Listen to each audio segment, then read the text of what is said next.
Have you ever wondered what it truly feels like to live every moment knowing that your mind, your greatest gift, may one day become the very thing that destroys you? That question lingered like a whisper in the dark, a whisper that had haunted the thousand suns long before their world was reduced to ashes. For them, thought itself was a battlefield, every idea a razor's edge, every dream a potential weapon waiting to slip from their grasp. They were born with brilliance burning behind their eyes, too bright, too fierce, too strange for the galaxy that feared them. And yet, genius was never a blessing for the sons of Magnus. It was the first crack in a long chain of tragedies that would stretch across millennia. In the silent corridors of the planet of the sorcerers, where time twisted like a wounded serpent, the air was always heavy with memory. Not just the memories of individuals, but the memories of an entire legion bleeding through the warp, echoing endlessly. The thousand suns lived with the ghosts of their past as if they were carved into their armor. They heard the screams of Prospero even now, thousands of years after the fires died. The sound of that burning world clung to them like a curse, the shattering crystal towers, the crumbling libraries, the collapse of everything they once believed was safe. Knowledge had been their fortress. In the end, it became their tomb. But before the flames, before the exile, before the rubric that would damn them forever, there was a moment when the thousand suns still dreamed of being understood. They wanted to prove that their minds were not weapons of corruption, that their psychic gifts could uplift humanity instead of doom it. It was a dream born in the heart of their primarch, Magnus the Red, a being of impossible intellect, immense sorrow, and a destiny woven from both brilliance and tragedy. Under his guidance, they reached for enlightenment while the rest of the Imperium reached for their bolters. Even then, even in their age of hope, a quiet dread lived inside each of them. They knew something was wrong. They could feel it in the tremors beneath their thoughts, in the flashes of uncontrollable power that sometimes erupted like storms. They hid the truth from others, but they could not hide it from themselves. Mutation stalked them like a predator. Minds expanded until they cracked. Flesh twisted under the weight of powers too immense to control. They feared their own reflections. They feared the future. They feared the day the galaxy would realize what they truly were, and destroy them for it. Some claimed the thousand suns were cursed from birth. Others insisted the curse came later, delivered by ignorance, hatred, and betrayal. But if you asked the thousand sun, one who still retained the voice to answer, they would tell you the truth. The curse was always there, rooted deep in their souls, waiting patiently. And every step they took toward knowledge only fed it further. In this first breath of their long, brutal story, it is important to understand one thing: the thousand suns were not villains. They were not heroes. They were a legion trapped in a nightmare of their own making, and a nightmare the galaxy forced upon them.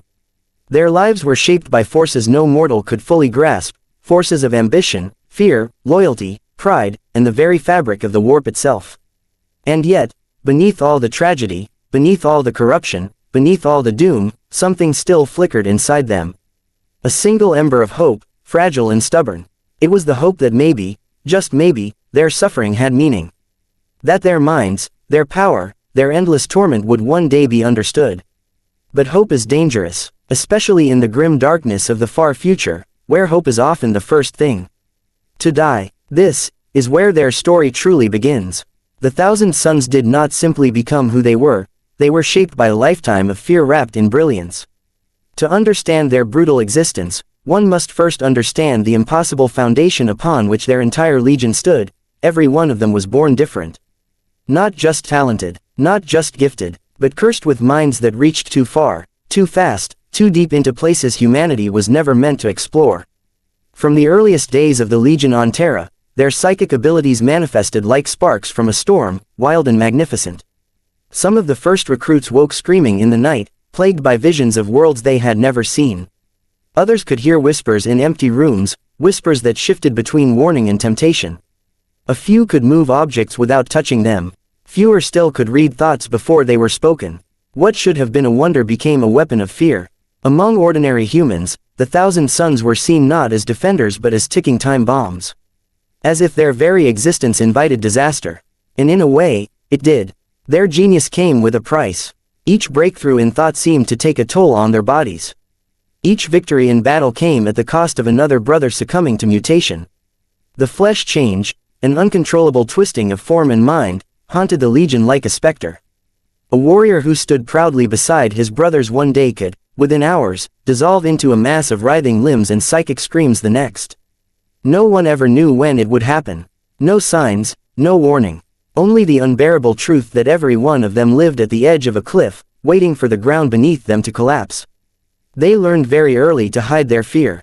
In the training halls of the early Legion, silence was their shield. They acted disciplined, controlled, precise, because even the hint of weakness might be used as an excuse to purge them entirely. And the Imperium never needed much of an excuse. Rumors spread like disease. Officers whispered that the Thousand Sons consorted with dark forces. Commanders claimed their powers were unstable, that they were witches masquerading as warriors. Only one man, one towering figure with crimson skin and a single burning eye, understood them fully. Magnus the Red, their father, their protector. Their curse reflected back at them. When Magnus found them on Terra and took command, the Legion felt something they had never felt before, belonging. His presence wrapped around them like a shield made from knowledge and power. To be in the same room as Magnus was to feel your mind expand, as though thoughts you never dared to grasp now hovered just within reach. He encouraged them to explore, to question, to understand the warp rather than fear it. Under his guidance, psychic training became not a liability but a discipline as sacred as any martial drill. But despite Magnus's wisdom and strength, he could not stop the flesh change. He could not stop the agony. He could not stop the galaxy from hating what it did not understand. The Thousand Sons admired him, worshipped him even, but deep down, they also feared him. Because if even Magnus could not escape mutation, what chance did they have? Yet the greatest torment of the Thousand Sons was not their bodies, nor the looming threat of destruction. It was the knowledge that they were always being watched. The Emperor's silent scrutiny lingered over them like a shadow. He acknowledged their talents but never their suffering. He praised their discipline but never eased their curse. Some claimed he was simply waiting for the Legion to stabilize. Others whispered that he was waiting for a reason to erase them. And all the while, the flesh change grew worse. What began as a slow affliction became a plague devouring the Legion from within.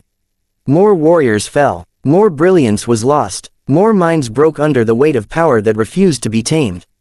It was then that the Thousand Sons began to realize a truth that would define their future. Genius alone cannot save you from doom. Their Primarch, desperate and furious, sought solutions the Imperium forbade. He studied forbidden knowledge, delved into realms the Emperor warned him never to explore, and bartered with powers no loyal son should ever touch. All for one reason, one hope, to save his children. The Thousand Sons felt the change in him before they ever saw it. Magnus grew colder, more distant, his mind stretched impossibly far. He smiled less, he spoke less, his single eye burned with secrets they could not grasp. But none of them questioned him. None of them doubted him. Because Magnus was the only one willing to defy the galaxy to save them. Yet even as he fought, the curse tightened around the Legion's throat. And deep in the shadows of fate, something stirred, something ancient, patient, and hungry. A presence that watched the Thousand Sons with amusement, waiting for the moment their desperation would make them vulnerable to its whispers. For the Thousand Sons had brilliance. They had ambition. They had power. What they did not have, was time. They say a warrior fears death only once. But for the Thousand Sons, death was not the fear, it was the transformation that came before it. The flesh change was a betrayal of the body and mind, a slow descent into madness disguised as power. No battle terrified them as much as waking in the quiet hours of the night and feeling something inside their thoughts shift. A twitch behind the eyes. A ripple under the skin. A sensation like a whisper brushing against the back of the skull. They lived with the constant dread that one day their reflection would not be their own. The first signs were always subtle. A warrior might forget a memory he had cherished for centuries. Another might feel his heartbeat stutter, speeding up not with fear but with something unnatural. Some felt their fingers tremble when they tried to read ancient texts. Others saw colors in the air that were not truly there, as if the warp itself hovered just behind reality. These fragile hints were ignored at first, suppressed by discipline and denial. But soon the change would erupt, violent, catastrophic, unstoppable. One moment a Thousand Son would be standing tall among his brothers, the next, his armor would convulse around him as his body twisted into impossible forms. Skin split, bones elongated or melted, mouths formed where no mouths should exist. Eyes, too many eyes, opened across limbs that writhed like serpents. Some screamed, others gurgled, others dissolved into formless masses. But the worst transformations were the silent ones, where a brother simply collapsed inward, lost in a void of psychic collapse, his mind folding in on itself until it vanished entirely. Each transformation shattered the Legion a little more. Every fallen brother left scars carved not only in the ranks but in their souls. They performed funeral rites even for those still breathing but no longer human. They whispered prayers to calm themselves, though none admitted aloud that the prayers changed nothing. The fear remained, and with each passing year, that fear became heavier. It was then, at the edge of despair, that Magnus did what no loyal son should do. He sought power beyond the Emperor's light. He ventured into the immaterial realms, studying secrets the Imperium had forbidden for reasons he believed were rooted not in protection, but in control. Magnus did not want power for domination. He sought it for salvation. But, the warp does not distinguish between desperation and ambition. It only sees the opening. When Magnus made his pact with the Changer of Ways, Tzeentch, the air around the Legion shifted.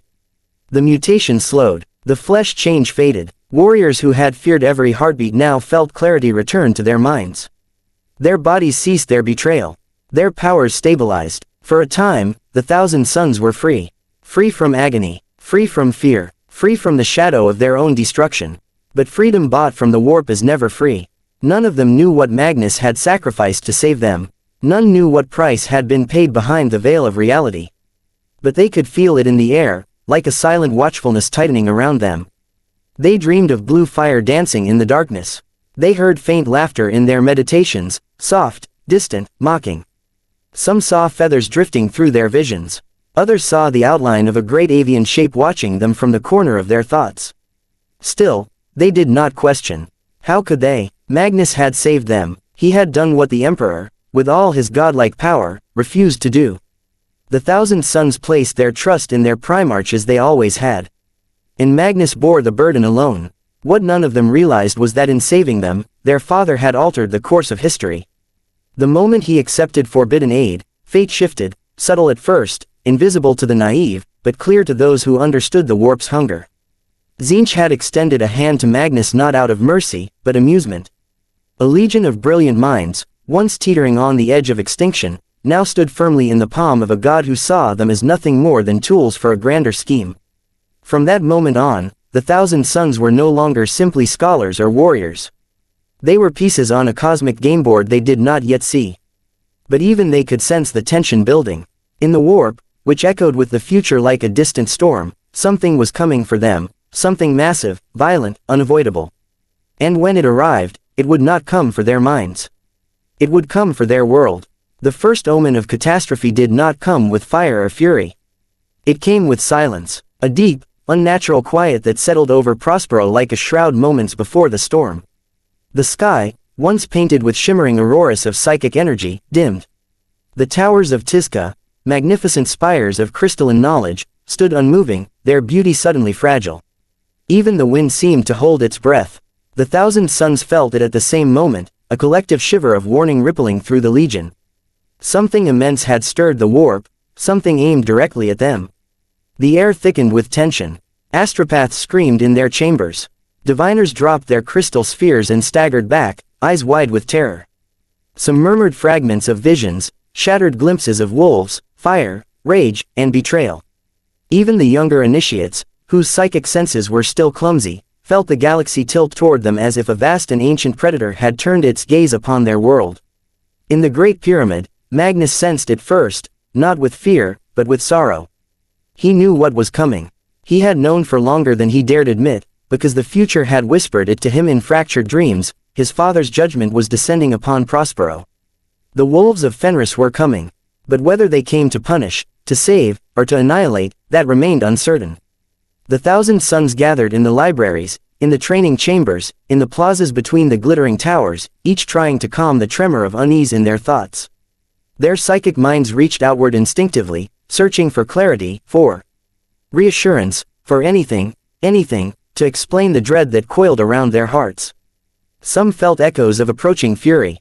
Others felt only emptiness, but all of them felt the same truth: the dream of Prospero was ending. It began with a sound like thunder cracking open the heavens. The sky tore apart, ripped by the engines of war as a fleet descended with brutal finality. Battleships of the Space Wolves Legion darkened the horizon, their hulls etched with runes of vengeance and fury. Alongside them came the Sisters of Silence, the Silent Sisterhood, whose very presence suffocated psychic energy like a fist closing around a throat. The Thousand Suns felt their abilities flicker, dim, or sputter painfully as the Null Maidens approached, like candles threatened by a cold, merciless wind. And then, the bombardment began. Prospero shook under the first orbital strike. Explosions erupted across the shimmering shields that protected the city, tearing chunks of light and energy into the air. The ground trembled as towers cracked. The sky was filled with fire, red, gold, and the burning blue of shattered psychic wards. The people of Tizca screamed, their voices mixing with the cacophony of destruction that rained down from above. The Thousand Suns stared upward in disbelief. They had known hatred, they had known suspicion, they had even known threats. But they had never expected annihilation, especially not from their own brothers in the Imperium. Their minds raced with denial, confusion, anger. Why this? Why now? They had committed no crime worthy of extinction. They had sought understanding, not rebellion. They had reached for knowledge, not domination. And yet, the Imperium had sent wolves to tear out their throats. What stung even deeper was the bitter truth many whispered: this was not justice.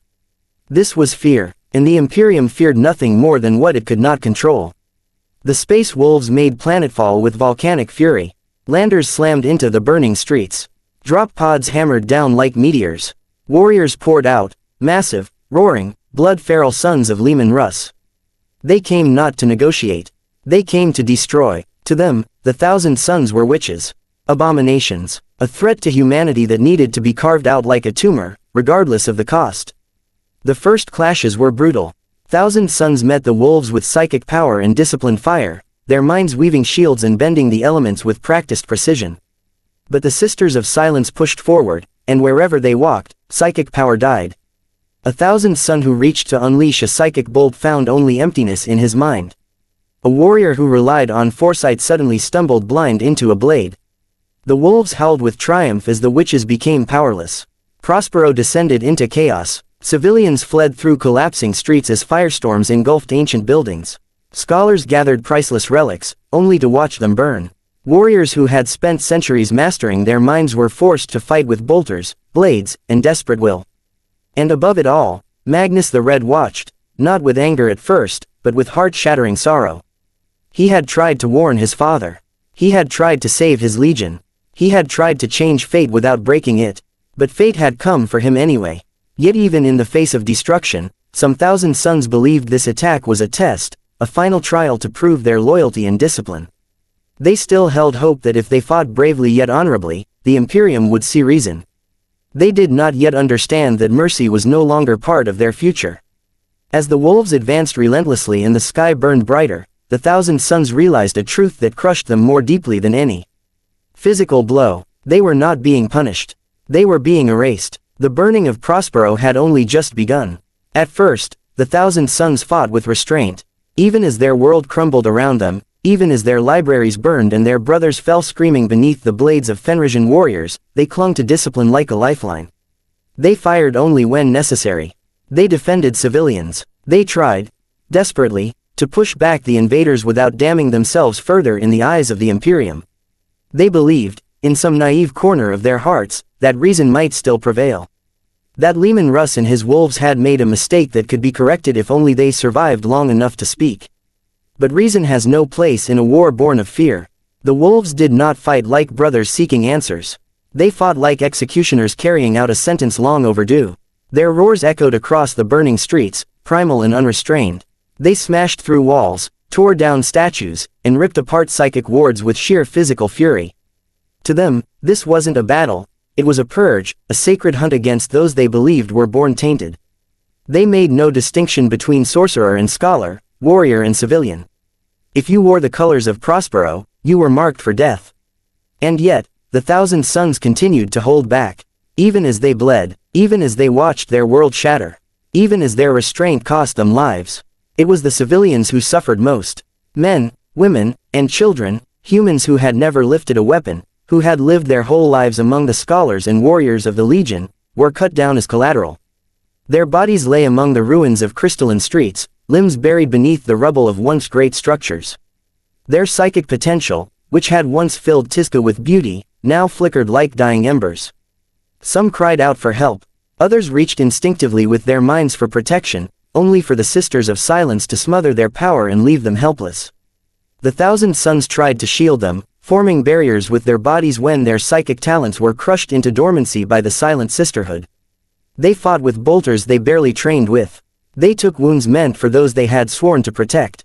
And with every loss, their anger began to rise, slowly, reluctantly, but inevitably. It was Aemon, Magnus's most trusted friend and tutor of the Legion, who first sensed the darker shift rippling through the Thousand Suns. He felt it in the warriors whose eyes hardened, in the hands that clenched their staves tighter, in the growing realization that mercy had become a noose tightening around their necks. Aemon feared what they were becoming, but he also understood. No one, not even the most disciplined scholar, can watch their home burn forever without breaking. Then came the moment when restraint finally snapped. A squad of space wolves cornered a group of prospering civilians near the base of a shattered tower. The Thousand Suns who rushed to defend them were met with the deadening aura of the Sisters. Psychic power died in their minds like snuffed candles. But when one of the wolves raised his axe to strike a terrified child, something inside the Thousand Suns cracked in a way no one could ever repair. For the first time in the burning of Prospero, a Thousand Sun relinquished his restraint completely. And when he unleashed his wrath, he did not fire a disciplined bolt or burst. He released a psychic storm that tore through the air with the force of an angry god. The Sisters of Silence staggered as their null field flickered for the briefest instant. The wolves were thrown back in an arc of crackling blue lightning. The civilians collapsed to the ground, trembling but alive. The act reverberated across the battlefield like a signal. The Thousand Suns felt it, felt the raw, uncontrolled surge of power that one of their own had finally embraced. And though many were horrified by it, many more felt a terrible truth crystallize inside their hearts. Mercy had doomed them long enough. Now violence was the only language the Imperium would understand. Across Prospero, psychic fury erupted like wildfire. Thousand Suns who had held back now unleashed their powers in full force. Telekinetic blasts hurled wolves across entire plazas. Firestorms engulfed squads of invaders. Illusions twisted reality, disorienting attackers and bending minds until they turned on one another in confusion. The air itself crackled with the unleashed rage of a legion that had been pushed beyond its breaking point. The wolves answered with equal brutality. Psychic or not, they were monsters of war, genetically engineered killers who thrived in chaos. They carved through sorcerous flames with runic axes, their howls echoing like thunder. The Sisters pushed forward, their silence draining the warp like a wound draining blood. As the psychic backlash intensified, even the most gifted Thousand Suns felt their minds strain under the pressure. Prospero had become a storm of fire, magic, and slaughter. And in that growing maelstrom, Magnus the Red finally moved. He descended from the Great Pyramid with the calm of a man walking toward the end of his world. His single eye glowed with sorrow deeper than the ocean. He did not raise a hand in anger. He did not summon destruction. He simply walked, letting the dust and flames curl around him like morning veils. Because Magnus knew something no one else did. This war was never meant to be won. It was meant to break them. The Thousand Suns were fighting with everything they had. But fate had already chosen their outcome. As the burning of Prospero raged, a single truth weighed heavier than fire, heavier than ruin, heavier than the thousands of lives ending with every passing moment. Magnus the Red refused to fight. Not out of fear, not out of weakness, but out of a sorrow so deep it hollowed him from within. He walked through the inferno of the battlefield as if he were a ghost. Bolter shells and psychic flames tore past him. Wolves charged, roaring with primal rage, their eyes burning with the zeal of warriors convinced they were doing the Emperor's will. Some tried to strike him, but their blows slowed, faltered, and drifted aside as if the air itself refused to carry violence toward him. Reality warped gently around Magnus, bending like water around a stone. Even the Sisters of Silence seemed momentarily unsure as they watched the Crimson Giant stride forward, unspeaking, unwilling to defend himself. To the Thousand Suns, the sight was devastating. Their Primarch, father, teacher, savior, did nothing as his children died. They reached toward him with thoughts full of desperation, pleading for guidance, for orders, for anything that could give meaning to this nightmare. But Magnus answered none of them. His mind felt distant, unfocused, as though his consciousness were drifting somewhere far beyond Prospero, somewhere unreachable. Ahriman, ever the scholar, ever the loyal son, felt the rising panic clearer than anyone. He searched Magnus's thoughts, not with intrusion, but with the instinctive connection between father and son. What he found chilled him. Magnus was broken. Not defeated. No, Magnus was nearly unstoppable when he chose to be, but shattered by something deeper than physical harm. A wound no weapon had inflicted. It was the wound of betrayal. Magnus had tried to warn the Emperor of Horus's treachery. He had crossed into the Emperor's secret sanctum on Terra, using the warp to bypass wards that had never been breached. He had seen the future collapsing. He had tried, out of love, out of loyalty, to save the Imperium from its doom. And the Emperor had answered him not with forgiveness, but with ruin.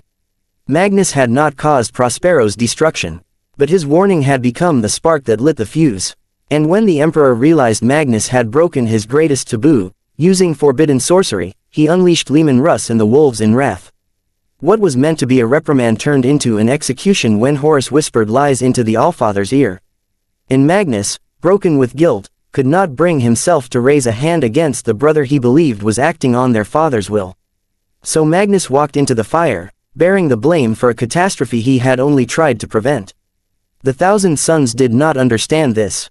They saw only their Primarch moving through destruction like a specter, refusing to act while they bled beside him.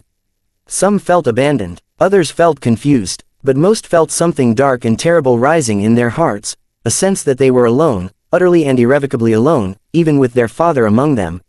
Meanwhile, Leman Russ pushed deeper into the heart of Tizca. He was a living storm of fury, his wolves at his side, his armor drenched in the blood of a people who had never threatened the Imperium. To Russ, Magnus was no brother. Not anymore. He was a traitor waiting to bloom. A sorcerer who would one day doom the galaxy. Russ believed he was preventing a catastrophe, not causing one. Still, there was a flicker, small and fleeting, of hesitation in the Wolf King's heart. He had once admired Magnus, even respected him. They had shared words as brothers in ages past. But the Emperor's orders weighed heavier than memories, and Horus's manipulations whispered like poison beneath the surface. By the time Russ reached the center of the city, he was no longer the brother Magnus remembered. He was a weapon the Imperium had unleashed without restraint. The clash finally came not as a duel, not as a grand confrontation of gods, but as a moment of heartbreak. Russ found Magnus standing at the foot of the Great Pyramid, unmoving. Flames danced around them, reflecting in the single sorrowful eye of the Crimson King. Magnus did not raise his hands. He did not summon psychic fire. He did not speak a word, and that only enraged the Wolf King further. Russ attacked with every ounce of fury in his soul. His blade sang through the air, crackling with runes forged to slay monsters and witches. Each strike was fueled by betrayal, by confusion, by the weight of duty twisted by lies. Magnus took the blows. His flesh tore, his bones cracked, his massive form staggered under the ferocity of the assault. The Thousand Sons screamed, not with their mouths, but within the warp, in agony as they felt their Primarch suffering. Some tried to reach him, others tried to rush to his defense. But Magnus held up a hand, stopping them with a whisper of power. He faced Russ alone, not because he believed he could win, but because he believed he deserved the pain. Only when Russ delivered a wound that would have slain any mortal did something inside Magnus finally snap, not rage, not hatred, but despair mixed understanding. He realized, in that final moment of clarity, that he could not save the Imperium. He could not save Russ. He could not even save his father's dream. But he could still save his sons. With a single gesture, the first act of defiance he had allowed himself, Magnus unleashed a psychic wave so powerful it shattered the ground beneath them. The Wolf King was hurled back, stunned by a force he had not expected. For the first time in the battle, Magnus truly looked at Russ, not with sorrow, but with a cold, final acceptance. The time for restraint was over. The time for suffering was over. Magnus the Red would fight. Not for himself, not for the Emperor, but for the only ones who had ever truly loved him. His sons. As the dust of the burning library settled and the Tamar star clusters drifted cold and silent above Prospero, knowledge itself became a double-edged blade for the Thousand Sons. They were a legion built on learning, precision, and self-control, yet every step forward now carried the quiet scrape of doom. The warriors who once recited incantations with confidence began to hesitate, stumbling over words they had spoken fluently for decades. Powers that once answered gently now lashed out with violent, unpredictable force. Runes flickered on armor plates like dying lanterns. Some Astartes awoke from meditation to find arcane sigils burned into their gauntlets, sigils they did not remember carving. Others found their thoughts slipping, memories blurring, voices whispering behind the edges of consciousness like chains dragged across stone. Magnus, sensing the creeping rot in the tapestry of his legion, spent long hours isolated in meditation, his astral form drifting through the Imperium searching for answers the warp refused to yield. He saw possibilities like fractured mirrors. In one shard, his sons remained whole, in another, they fell screaming into bestial forms, in yet another, he saw nothing but dust. Each fragment was tangled in threads of fate leading toward a rising storm, the same storm he had glimpsed ever since the rubric's path began to shadow their destiny. The chief librarians gathered around him, their discussions hushed, their eyes haunted. They spoke of Astartes who no longer slept and those who could not wake, of warriors whose bodies resisted pain yet crumbled under their own psychic output. Every solution revealed new complications, every cure bred a harsher symptom. Amid this decay, loyalty held them together like brittle mortar. Even as their bodies betrayed them, the Thousand Sons refused to abandon their world, their primarch, or the hope that the whispers of doom could still be stilled. Their quest for knowledge intensified, vaults were opened that had been sealed since the dawn of the Legion, forbidden texts were studied by candlelight in silence heavy as a tomb. They believed, desperately, fiercely, that if understanding had always been their salvation, it would not fail them now. But the warp had begun its quiet feast, and with each passing day, the Legion felt the cold truth settling like ash on their armor. What was unraveling would not stop on its own. The corruption that crept through the Thousand Sons did not remain a silent affliction for long. As the Legion's psychic wounds deepened, the warp itself began to turn its gaze more hungrily upon them. What began as faint murmurs at the edges of perception soon grew sharper, clearer, whispers curling like smoke through meditation chambers, training halls, and the crystal corridors of the Pyramid of the Ninth Fellowship. Some whispers carried promises of clarity. Others offered power. Many spoke in voices eerily familiar, the tones of fallen brothers, long-dead mentors, or cherished friends. The deception was seamless, cruel, and tailored to each warrior's inner fears. Astartes who once strode with perfect composure found themselves shaken during simple invocations, as stray syllables twisted into unwanted summons. Veteran psykers, men who had mapped every corner of their own minds, now encountered chambers they did not recognize, dark rooms filled with echoes, corridors where their own footsteps seemed to follow them like predators. It became difficult to trust even one's own thoughts. During psychic drills, the air hummed with unstable energy, warp fire leaking through cracks in discipline. Some warriors' eyes would glaze over mid-chant, staring at something no one else could see, their voices lowering into tones that were not entirely their own. The librarians tried to establish safeguards, runes carved into meditation alcoves, wards etched into armor, psychic anchors woven carefully into the minds of those most vulnerable. But the warp thrives on pressure, and the Legion's desperation became an invitation. The more barriers the Thousand Sons erected, the more insidious the whispers became, slipping through the smallest fractures like cold breath on the spine. A few warriors began to develop subtle mutations, elongated pupils that shimmered under low light, faint patterns growing across their skin like living tattoos, or fingers that twitched with unnatural rhythm when channeling power.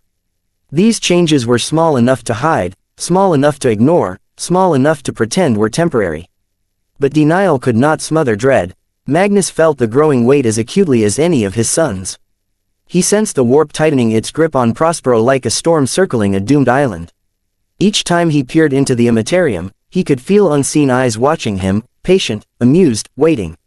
His warnings grew sharper, his meditations longer, and yet his words could not quiet the growing fear among the Legion.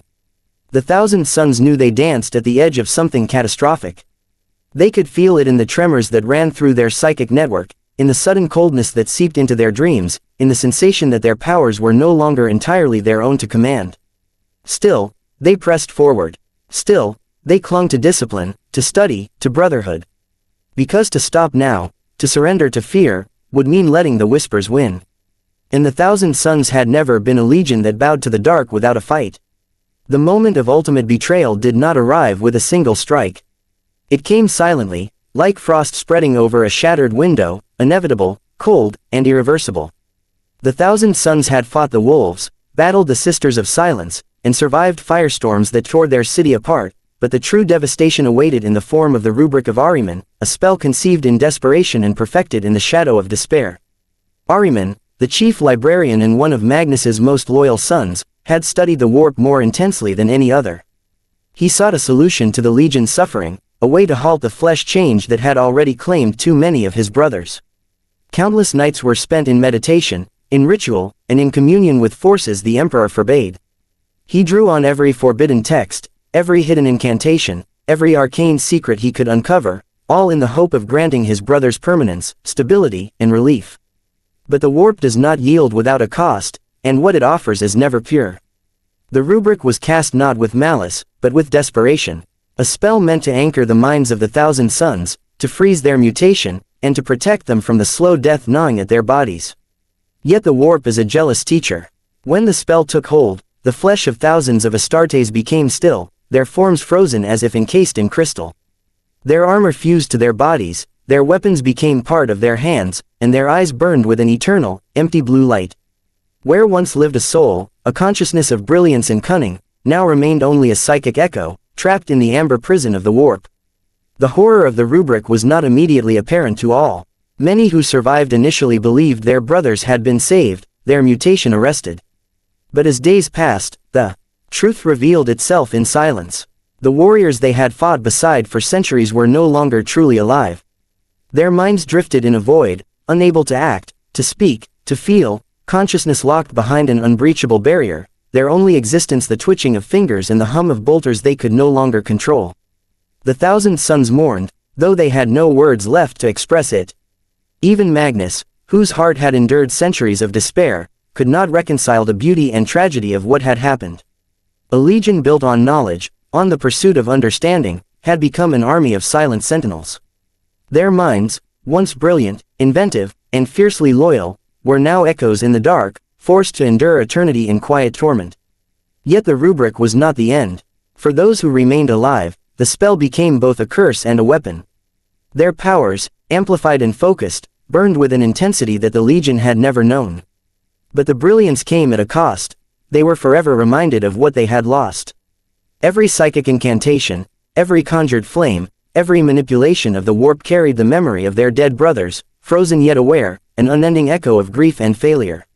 And Magnus, standing amid the ruins of what had once been his proud legion, understood the terrible truth: salvation had been impossible. There was no way to preserve them from the curse of the warp. No path to undo the agony. The Thousand Sons were damned, not for rebellion, not for treachery, but simply for being who they were, brilliant, inquisitive, and unwilling to die quietly. The Legion's future had been sealed. What remained was survival, a survival that demanded a new understanding of power, loyalty, and the unyielding cruelty of the galaxy they had once sought to serve. The Thousand Sons, once the proud sons of Magnus, now stood among ruins more profound than the crumbled streets of Prospero. The rubric had preserved them in form, but it had stripped their hearts and minds of freedom. They were warriors, yes, but prisoners of a fate neither chosen nor understood. Prospero, the jewel of psychic scholarship, had become a tomb, and the Legion's survival was tethered to the will of a single, burdened primarch who bore the weight of an unforgiving galaxy. With Prospero no longer a home, the Legion was exiled. Their journey through the warp was long, tortuous, and filled with whispers, echoes of Tzeentch, whose manipulations had always been subtle yet patient, pressing them toward destinies unseen. Magnus guided them as best he could, but the knowledge of what had been lost, brothers, cities, knowledge, innocence, hung over him like a storm that would never break. Every planet they passed, every warp jump they endured, brought new shadows, new doubts, new echoes of grief. The Imperium labeled them traitors, though few dared ask why or listen to the truth. To the Emperor, their crimes were simple: sorcery, defiance, dangerous knowledge. Yet to the Thousand Sons, the only crime was survival. Every encounter with other legions, every brief communication from loyalists, was a reminder that the galaxy's judgment was swift and merciless.